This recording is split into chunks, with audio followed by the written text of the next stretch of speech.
दोस्तों, भगवान श्री कृष्ण को भगवान विष्णु के 8वें अवतार के रूप में पूजा जाता है। श्री कृष्ण ने समाज को जीवन, कर्म, सकारात्मक सोच तथा सत्य की बहुत सी चीजें सिखाई। हर बात को लेकर श्री कृष्ण तर्क जुदा होता था। गीता में उन्होंने अर्जुन को ऐसी बातें बताई जिनसे महाभारत में सफलता मिली। श्री कृष्ण के उपदेश और श्री कृष्ण के अनमोल विचार इस वीडियो में हम आपके लिए लाए हैं, तो बने रहिए लास्ट तक।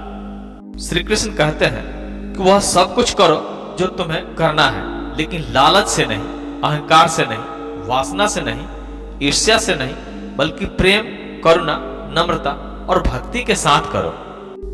मैं सभी प्राणियों के हृदय में स्थित आत्मा हूं। मैं सभी प्राणियों का आदि, मध्य और अंत भी हूं। जो आप चाहते हो उसके लिए नहीं लड़ते हो, तो जो खोया है उसके लिए मत रो।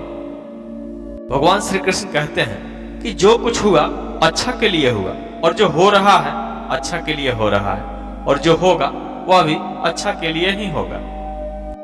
ठंड या गर्मी, सुख या दुख का अनुभव करो। ये अनुभव क्षण भंगुर है। वे आते हैं और चले जाते हैं। उन्हें धैर्यपूर्वक सहन करो। मैं हमेशा तुम्हारे साथ हूं और तुम्हारे आसपास रहता हूं, चाहे तुम कुछ भी कर रहे हो।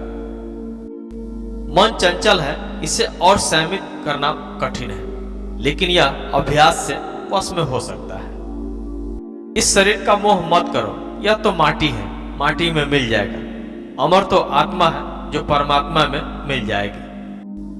आप वही हैं जिसे आप विश्वास करते हैं। आप वह बन जाते हैं जो आप मानते हैं कि आप बन सकते हैं। जिस इंसान के चारों तरफ नकारात्मक लोग रहते हैं, उस इंसान को मंजिल से भटक जाना तय है। अपने अनिवार्य कर्तव्य का पालन करें, क्योंकि क्रिया वास्तव में निष्क्रियता से बेहतर है। श्री कृष्ण कहते हैं कि समय हमेशा चलता रहता है, कभी रुकता नहीं। यदि आज बुरा चल रहा है तो कल अच्छा जरूर होगा। इसलिए आप बिना किसी स्वार्थ के सिर्फ कर्म कीजिए, फल समय पर छोड़ दीजिए। मृत्यु अटल सत्य है। भगवान श्री कृष्ण गीता में कहते हैं, जिसका जन्म हुआ है उसकी मृत्यु भी निश्चित है। इसलिए इसे लेकर शोक करना व्यर्थ है। कर्म वह फसल है जिसे इंसान को हर हाल में काटना ही पड़ता है। इसलिए हमेशा अच्छे बीज बोए ताकि फसल अच्छी हो। कुछ लोगों में बिन वजह संदेह या शक करने की आदत होती है। ऐसे लोग कभी खुश नहीं रह पाते। जैसे समुद्र के पार जाने के लिए नाव की एकमात्र साधन है, उसी प्रकार स्वर्ग के लिए सत्य ही एकमात्र सीढ़ी और कुछ नहीं। ईश्वर आपको हर समस्या से निकाल सकते हैं, इसलिए हमेशा अपने ईश्वर को याद रखिए। गीता में कहा गया है कि जो व्यक्ति ईश्वर को याद करते हुए अपने प्राण का त्याग करता है, उसे सीधे भगवान का धाम मिलता है। अगर आप बुद्धिमान हैं तो इसे नेक काम में खर्च करें। बुद्धिमान होकर चापलूसी करने या किसी प्रकार का षड्यंत्र रचने बजाय निस्वार्थ भाव से समाज की भलाई करें। धरती पर जिस प्रकार मौसम में बदलाव आता है, उसी प्रकार जीवन में सुख दुख आता जाता रहता है। गीता में श्री कृष्ण अर्जुन से कहते हैं कि मोह को छोड़कर सत्य को जानने का प्रयास करें। किसी के प्रति मोह रखने का कोई लाभ नहीं, खासकर शरीर के प्रति मोह रखने का कोई लाभ नहीं, क्योंकि शरीर नश्वर है, एक न एक दिन नष्ट हो जाएगा।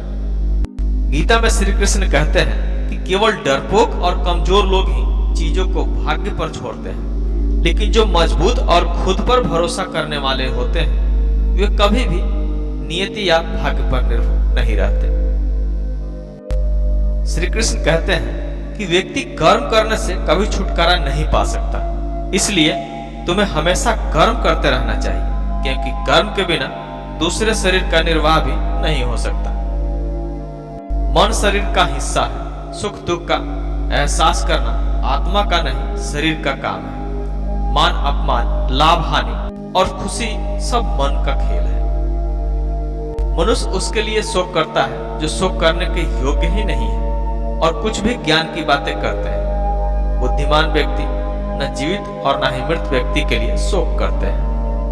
मोहग्रस्त होकर अपने कर्तव्य पथ से हट जाना मूर्खता है, क्योंकि इसमें ना तो तुम्हें स्वर्ग की प्राप्ति होगी और ना ही तुम्हारी कीर्ति बढ़ेगी। निर्बलता अवश्य ईश्वर देता है, परंतु मर्यादा पुरुष का मन खुद निर्माण करता है। विषयों का चिंतन करने से विषयों की आसक्ति होती है, आसक्ति से इच्छा उत्पन्न होती है और इच्छा से क्रोध होता है और क्रोध से सम्मोहन और अविवेक उत्पन्न होता है।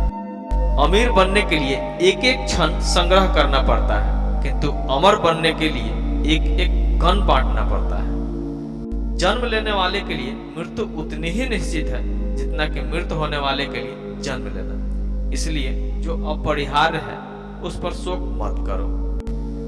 धर्म युद्ध में कोई भी व्यक्ति निष्पक्ष नहीं रह सकता। धर्म युद्ध में जो व्यक्ति धर्म के साथ नहीं खड़ा है, उसका अर्थ है वह अधर्म का साथ दे रहा है और अधर्म के साथ खड़ा है।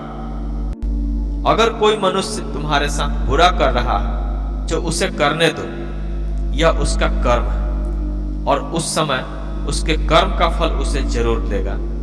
लेकिन हमें कभी भी किसी के साथ बुरा नहीं करना चाहिए, क्योंकि यही हमारा धर्म है। इच्छा पूरी नहीं होती तो क्रोध बढ़ता है और इच्छा पूरी होती है तो लोभ बढ़ता है। इसलिए जीवन की हर स्थिति में धैर्य बनाए रखें। भगवान श्री कृष्ण कहते हैं कि मनुष्य का जीवन केवल उसके कर्मों पर चलता है। जैसा कर्म करता है वैसा उसका जीवन होता है। इस संसार में देखने के लिए बहुत सारे खूबसूरत स्थान हैं, पर सबसे खूबसूरत जगह है बंद आंखों से अपने भीतर देखना। अनुमान मन की कल्पना है और अनुभव जिंदगी का सबक है। सच्ची खुशी तभी होती है जब आपकी सोच, कथन और कर्म में समानता हो।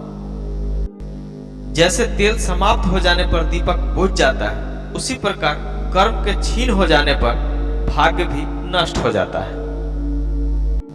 जब मेहनत करने के बाद भी सपने पूरे नहीं होते तो रास्ता बदलिए, सिद्धांत नहीं, क्योंकि पेड़ भी हमेशा पत्ते बदलता है, जड़ नहीं।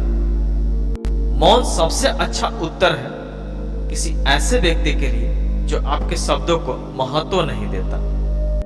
मनुष्य जन्म लेता है तो उसके पास सांसें तो होती है पर कोई नाम नहीं होता। जब मृत्यु होती है तो उसके पास नाम तो होता है पर सांसें नहीं होती। इस सांस और नाम के बीच की यात्रा को जीवन कहते हैं। न किसी के अभाव में जियो, न किसी के प्रभाव में जियो। यह जिंदगी है, आपकी अपने स्वभाव में जियो। मित्र गरीब या अमीर मायने नहीं रखता, बल्कि वो आपके बुरे समय में आपके साथ कितना देता है यह मायने रखता है। जब आप दूसरों के लिए अच्छा चाहते हैं तो वही अच्छी चीजें आपके जीवन में वापस आती है। यही प्रकृति का नियम है। समय कभी नहीं रुकता। आज यदि बुरा चल रहा है तो कल अवश्य अच्छा आएगा। आप केवल निस्वार्थ भाव से कर्म कीजिए और वही आपके हाथ में है। मनुष्य हमेशा अपने भाग्य को कोसता है, यह जानते हुए भी कि भाग्य से ऊंचा उसका कर्म है जो उसके स्वयं के हाथ में है। एक समझदार व्यक्ति वही है जो दूसरों को देखकर उनकी विशेषताओं से सीखता है, उनसे तुलना और ईर्ष्या नहीं करता। शस्त्र केवल शरीर को घायल कर देते हैं, किंतु शब्द आत्मा को भी घायल करते हैं। दुनिया में केवल माता और पिता ही ऐसे इंसान हैं जो चाहते हैं कि हमारे बच्चे हमसे भी ज्यादा कामयाब हो। दुख भोगने वाला आगे चलकर सुखी हो सकता है, मगर दुख देने वाला कभी सुखी नहीं हो सकता। समय मनुष्य के बनाए मार्ग पर नहीं चलता। मनुष्य को समय के दिखाए मार्ग पर चलना होगा। इसी को नियति कहते हैं। जीवन कठिन तब लगता है जब हम स्वयं में बदलाव करने के बजाय परिस्थितियों को बदलने का प्रयास करते हैं। जीवन का मकसद सिर्फ जीना नहीं है, बल्कि अपने और दूसरों के लिए भागीदारी करना होता है। धर्म का अर्थ है सत्य और न्याय का पालन करना और अपने कर्मों के द्वारा अच्छा फैसला लेना। प्रेम से जीने की कला तो श्री कृष्ण ने सिखाया है।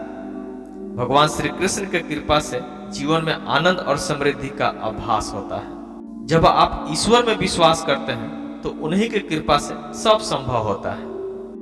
जीवन की मुश्किलें सिर्फ एक परीक्षा है और श्री कृष्ण हमेशा साथ होते हैं उन्हें पार करने के लिए।